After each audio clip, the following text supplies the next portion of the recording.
हरे कृष्णा। श्रीमद् भागवत गीता अध्याय 6 श्लोक नंबर 45। प्रयत्नादत् मानस्तु योगी संसिद्ध किल्बिष अनेक जन्म संसिद्धस्तो याति पराम गतिम। और जब योगी समस्त कल्मश से शुद्ध होकर सच्ची निष्ठा से आगे प्रगति करने का प्रयास करता है तो अंतोत्गत्वा अनेकानेक जन्मों के अभ्यास के पश्चात सिद्धि लाभ करके वह परम गंतव्य को प्राप्त करता है। तात्पर्य: सदाचारी धनवान या पवित्र कुल में उत्पन्न पुरुष योगाभ्यास के अनुकूल परिस्थिति से सचेष्ट हो जाता है, अतः वह दृढ़ संकल्प करके अपने अधूरे कार्य को करने में लग जाता है और इस प्रकार वह अपने को समस्त भौतिक कल्मश से शुद्ध कर लेता है। समस्त कल्मश से मुक्त होने पर उसे परम सिद्धि किस भावना में प्राप्त होती है। किस भावना में ही समस्त कल्मश से मुक्त होने की पूर्ण अवस्था है। इसकी पुष्टि भगवद गीता में 7.28 हुई है। येषां त्वन्तगतं पापं जनाना पुण्य कर्मणां ते दंड मोह निर्मुक्ता भजन्ते माम दृढ़वता। अनेक जन्मों तक पुण्य कर्म करने से जब कोई समस्त कल्मश तथा मोहमय दंडों से पूर्णतया मुक्त हो जाता है तभी वह भगवान की दिव्य प्रेमा भक्ति में लग पाता है। तपस्विभ्योऽधिको योगी ज्ञानिभ्योऽपि मतोऽधिक कर्मिभ्यो स्वाधिको योगी तस्माद्योगी भवार्जुन। योगी पुरुष तपस्वी से, ज्ञानी से तथा सकाम कर्मी से बढ़कर होता है, अतः हे अर्जुन तुम सभी प्रकार से योगी बनो। तात्पर्य: जब हम योगी का नाम लेते हैं तो हम अपनी चेतना को परम सत्य के साथ जोड़ने की बात करते हैं। विविध अभ्यास करता इस पद्धति को ग्रहण की गई विशेष विधि के अनुसार विभिन्न नामों से पुकारते हैं। जब यह योग पद्धति सकाम कर्मों से मुख्यतः संबंधित होती है तो कर्म योग कहलाती है। जब यह चिंतन से संबंधित होती है तो ज्ञान योग कहलाती है और जब यह भगवान की भक्ति से संबंधित होती है तो भक्ति योग कहलाती है। भक्ति योग या कृष्ण भावना में समस्त योगों की परम सिद्धि है। जैसा कि अगले श्लोक में बताया जाएगा, भगवान ने यहाँ पर योग की श्रेष्ठता की पुष्टि की है किंतु उन्होंने इसका उल्लेख नहीं किया कि यह भक्ति योग से श्रेष्ठ है। भक्ति योग पूर्ण आत्मज्ञान है, अतः इससे बढ़कर कुछ भी नहीं है। आत्मज्ञान के बिना तपस्या अपूर्ण है। परमेश्वर के प्रति समर्पित हुए बिना ज्ञान योग भी अपूर्ण है। सकाम कर्म भी कृष्ण भावनामृत के बिना समय का अव्यय है। अतः यहाँ पर योग का सर्वाधिक प्रशंसित रूप भक्ति योग है और इसकी अधिक व्याख्या अगले श्लोक में की गई है। योगी नाम अपि सर्वेषां मद्यतेनान्तरात्मना श्रद्धावान भजते यो माश्रमे युक्तो मतः। और समस्त योगियों में जो योगी अत्यंत श्रद्धा पूर्वक मेरे परायण है, अपने अंतःकरण में मेरे विषय में सोचता है और मेरी दिव्य प्रेमा भक्ति करता है, वह योग में मुझ में परम अतरंग रूप में युक्त रहता है और सबों में सर्वश्रेष्ठ है। यही मेरा मत है। तात्पर्य: यहाँ पर भजते शब्द महत्वपूर्ण है। भजते भज धातु से बना है जिसका अर्थ है सेवा करना। अंग्रेजी शब्द वर्शिप पूजन से यह भाव व्यक्त नहीं होता क्योंकि इससे पूजा करना, सम्मान दिखाना तथा योग्य का सम्मान करना सूचित होता है, किंतु प्रेम तथा श्रद्धा पूर्वक सेवा तो श्री भगवान के निमित्त है। किसी सम्मानीय व्यक्ति या देवता की पूजा न करने वाले को अशिष्ट कहा जा सकता है, किंतु भगवान की सेवा न करने वाले की तो पूरी तरह भर्त्सना की जाती है। प्रत्येक जीव अहंकार का अंश स्वरूप है और इस तरह प्रत्येक जीव को अपने स्वभाव के अनुसार भगवान की सेवा करनी चाहिए। ऐसा ना करने से वह नीचे गिर जाता है। भागवत पुराण में 11.5.3 इसकी पुष्टि इस प्रकार हुई है।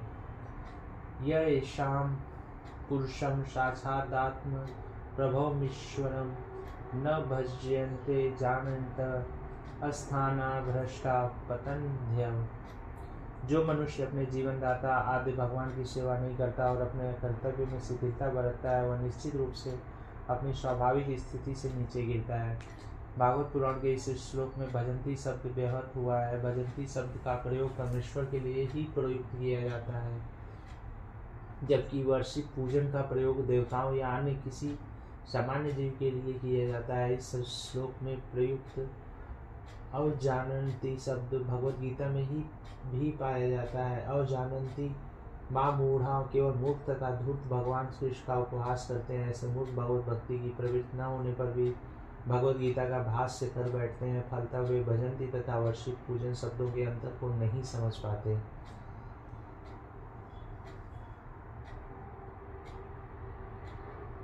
भक्ति योग समस्त योगों की परिणति है। अन्य योग तो भक्ति योग में ही भक्ति तक पहुँचने के साधन मात्र है।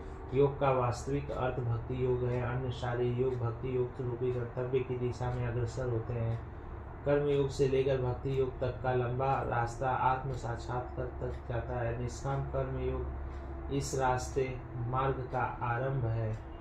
जब कर्म योग में ज्ञान तथा वैराग्य की वृद्धि होती है तो यह अवस्था ज्ञान योग कहलाती है। जब ज्ञान योग में अनेक भौतिक विधियों से परमात्मा के ध्यान में वृद्धि होने लगती है और मन उन पर लगा रहता है तो इसे अष्टांग योग कहते हैं। इस अष्टांग योग को पार करने पर जब मनुष्य श्री भगवान कृष्ण के निकट पहुंचता है तो वह भक्ति योग कहलाता है। यथार्थ में भक्ति योग ही चरम लक्ष्य है, किंतु भक्ति योग का सूक्ष्म विश्लेषण करने के लिए अन्य योगों को समझना होता है।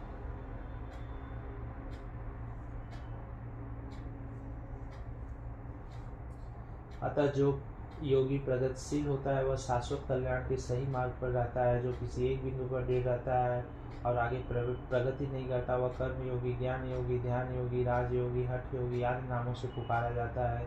यदि कोई इतना भाग्यशाली होता है कि भक्ति योग को प्राप्त हो सके तो यह समझना चाहिए कि उसके समस्त योगों को पार कर लिया है। अतः कृष्ण भावना भावित होना योग की सर्वोच्च अवस्था है। ठीक उसी तरह जैसे कि हम यह कहते हैं कि विश्व भर के पर्वतों में हिमालय सबसे ऊंचा है, जिसकी सर्वोच्च चोटी एवरेस्ट है। कोई बिरला भाग्यशाली ही वैदिक विधान के अनुसार भक्ति योग के पथ को स्वीकार करके कृष्ण भावना भावित हो पाता है। आदर्श योगी श्याम सुंदर कृष्ण पर अपना ध्यान एकाग्र करता है, जो बादल के समान सुंदर रंग वाले हैं, जिनका कमल सदृश मुख सूर्य के समान तेजवान है, जिनका वस्त्र रत्नों से प्रभापूर्ण है और जिनका शरीर फूलों की माला से सुशोभित है। उनके अंगों को वर्धित करने वाली अनेक ज्योति ब्रह्म ज्योति कहलाती है। वे राम, नरसिंह, बराह तथा श्री भगवान कृष्ण जैसे विभिन्न रूपों में अवतरित होते हैं। वे सामान्य व्यक्ति की बात माता यशोदा के पुत्र के रूप में जन्म ग्रहण करते हैं और कृष्ण, गोविंद तथा वासुदेव के नाम से जाने जाते हैं।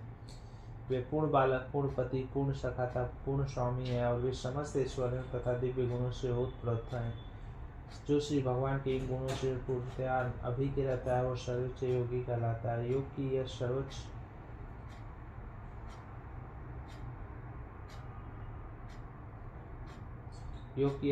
दशा केवल भक्ति योग से ही प्राप्त की जा सकती है, जिसकी पुष्टि वैदिक साहित्य से होती है।